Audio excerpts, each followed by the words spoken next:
Hi, welcome to my hands doing radian measure.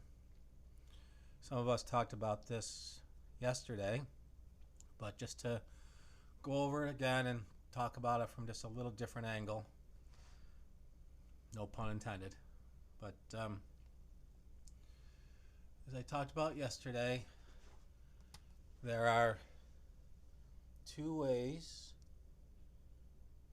to measure an angle. One is the old-fashioned way, degrees,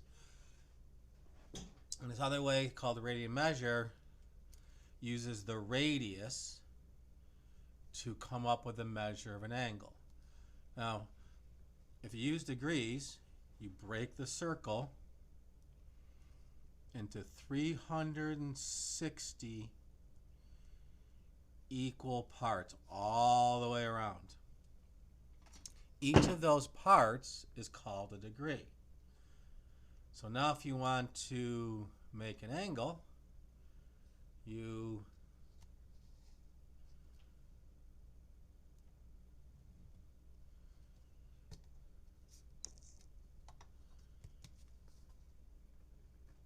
have two rays coming out, and they intersect a circle somewhere. Now the number of segments, little pieces inside the angle, that's its degree measure. So 1, 2, 3, 4, 5, 6. So if this was all of them and this was accurate, this would have a measure of 6 degrees. Now you can see it's much bigger than that in reality, but that's what it is when you measure an angle in degrees. Break the circle into 360 parts, call each one a degree, and to measure the angle, count the number of little parts inside it. The other way, known as radian measure, is you divide the circle into arcs equal to the length of the radius. So you measure this, and then you measure it along the circle, and you break it where this arc has the same measurement as the radius. Pick up where you left off. Pick up where you left off. Now if I start the other way, just to make my picture look okay, I end up getting 6 segments that are of length radius with a little left over. Now it turns out, based upon the geometry of a circle, that there's exactly 2 pi times the length of the radius around the circumference of a circle. So there are 2 pi radians in one circle. So pi is around 3.14. 2 times 3.14 is around 6.28. So there's approximately 6.28 pieces that are equal to the length of the radius around any circle. Okay? So measure an angle in degrees, count the number of equal tick marks when there's 360 of them, and that's the length of, that's the measure of the angle. Now to do it in radians, you need to know the length of the radius. So if the length of the radius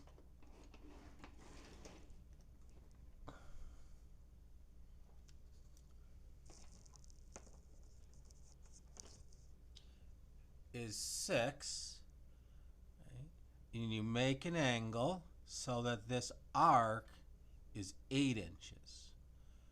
The measure of this angle in radians is how many of these radiuses fit in this arc. Right, so here's the formula. You take the length of the arc, that's an S, and you divide it by the length of the radius. Okay, so in this case, 8 divided by 6 is 1.33.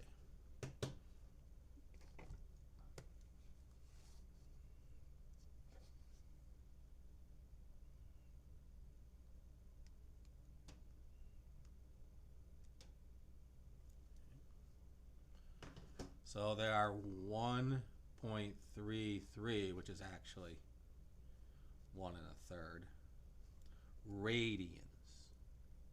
Radians is the Same, it's a different vocabulary word that describes this right here in terms of that. So 1.33 of these fit along there. So that's how you measure that angle. How many radiuses fit inside there? Okay. So if I was to make an angle that's about 120 degrees, we think in degrees because that's what we're used to. So 120 is 30 more than 90. So it's an angle bigger than 90 degrees. Now if I measure this precisely and I want to find the measure of the angle in radians, I take the length of the arc and I divide it by the radius. So 8.38 divided by 4.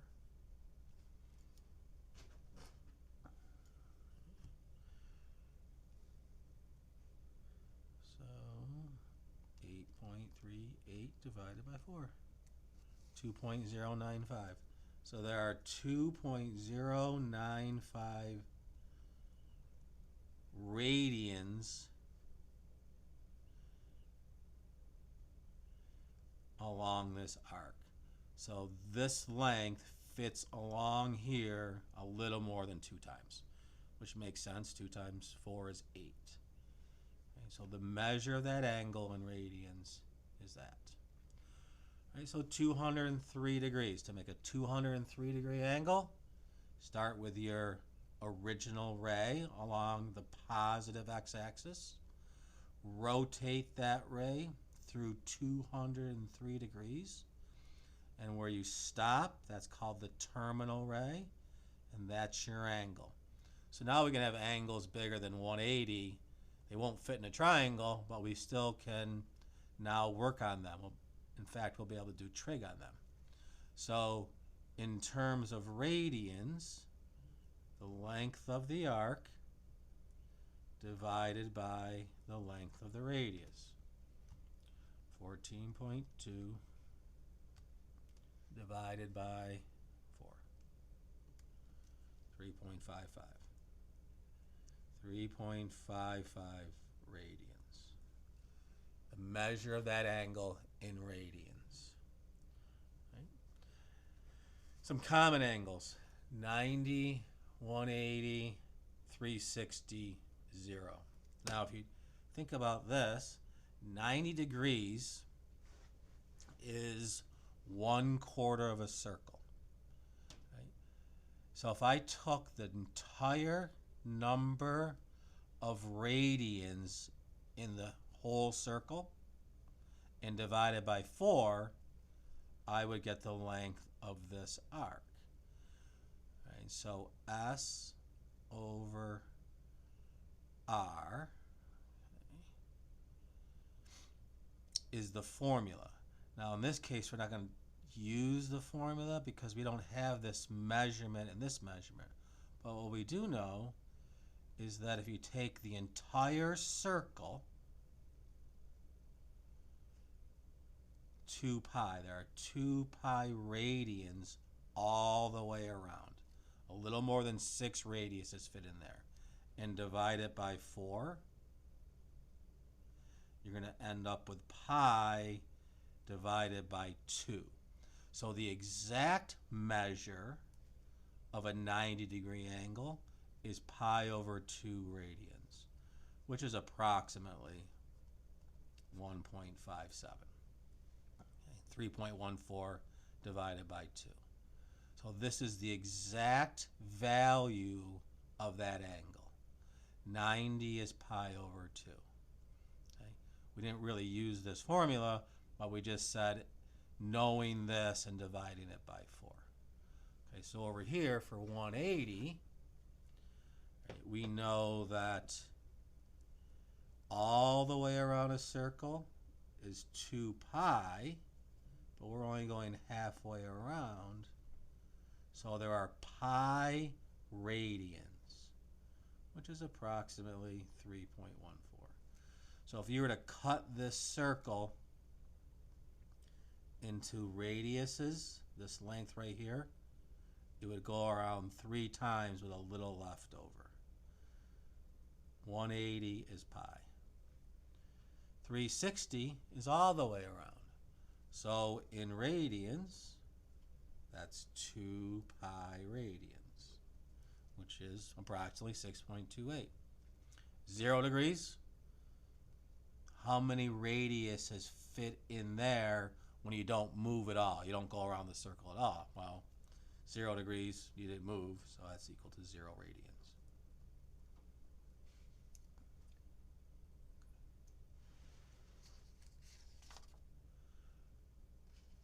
All right, so if you take those values and compare them, you can say, okay, the whole circle, 360 degrees. Radians, 2 pi. All the way around the circle is 2 pi radiuses. Approximately 6.2 radiuses fit around any circle. Half a circle is 180 degrees, which is equal to pi radians. It's like feet and inches, 2 different measurements. Quarter circle, 90 degrees, which is half of 180, pi over 2. They're in proportion.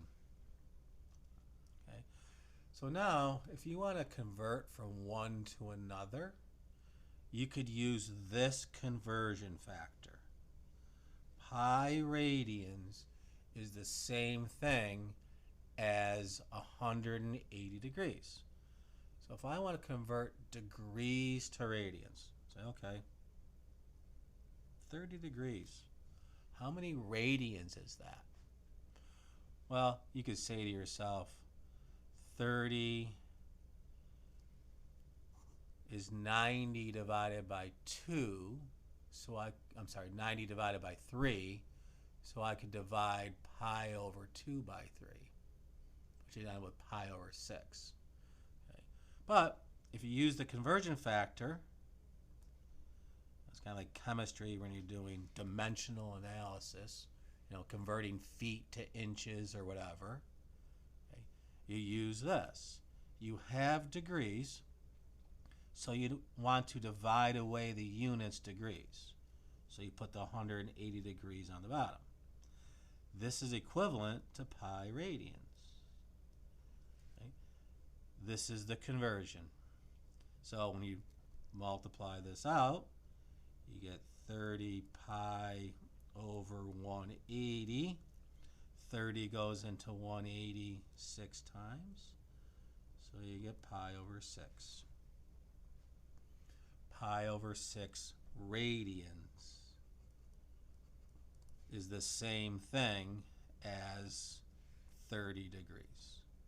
Now if you wanted to, you could convert this to a decimal, which is approximately, take the pi key,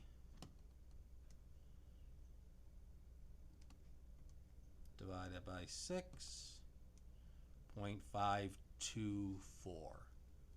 It's approximately 0.524 radians.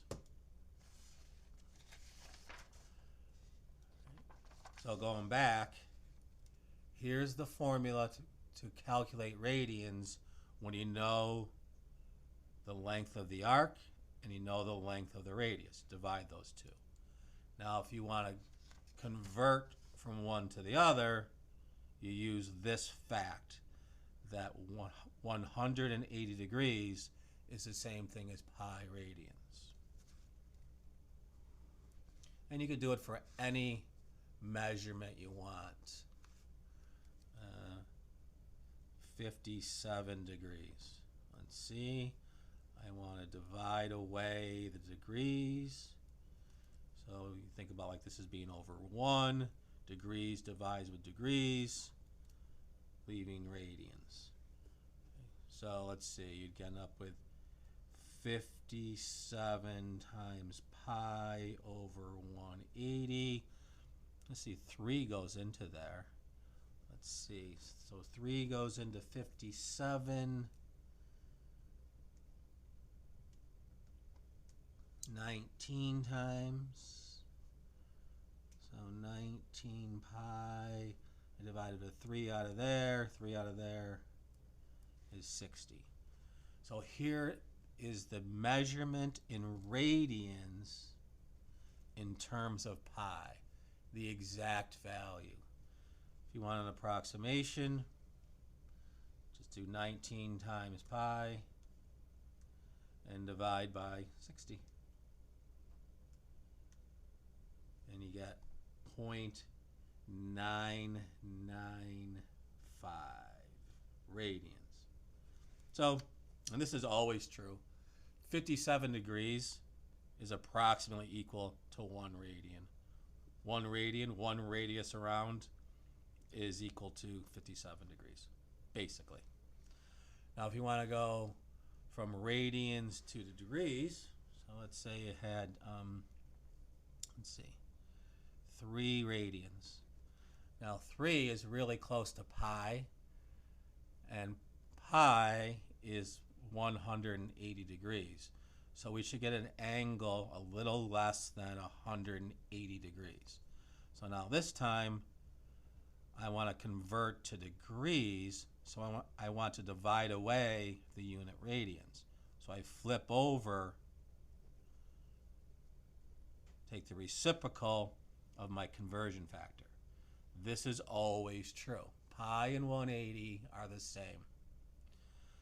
So now this time, 3 times 18 is 54 over pi degrees.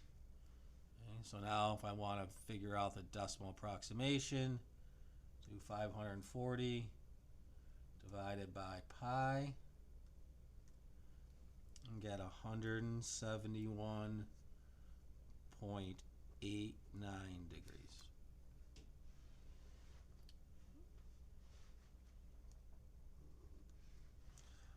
Let's see, let's do 3/4 of pi radians. Right? A lot of times your measurement of the angle in radians is in terms of pi. So this says 3/4 of a pi. Right, so let's see, 3/4 is basically right there. Remember, pi is halfway around. So I'm going to go 3/4 of the way around. So I'm looking for an angle somewhere between 90 and 180, and actually it's halfway between. Right? So halfway between 90 and 180 is 135. This comes out to be 135 degrees. Right? So think units. You want to divide away radians. So radians goes into the denominator, that's pi, and the equivalent in degrees is 180. Okay, so this time, let's see, this pi is like in the numerator, 3/4 pi, so 3 pi times 180, 4 times pi. Now you don't have to write that.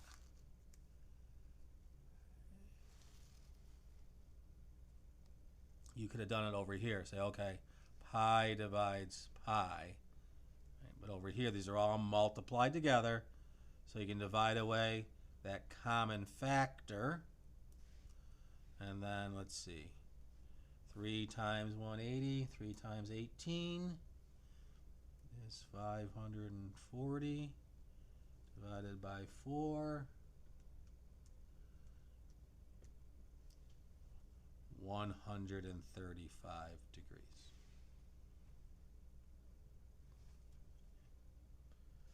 So,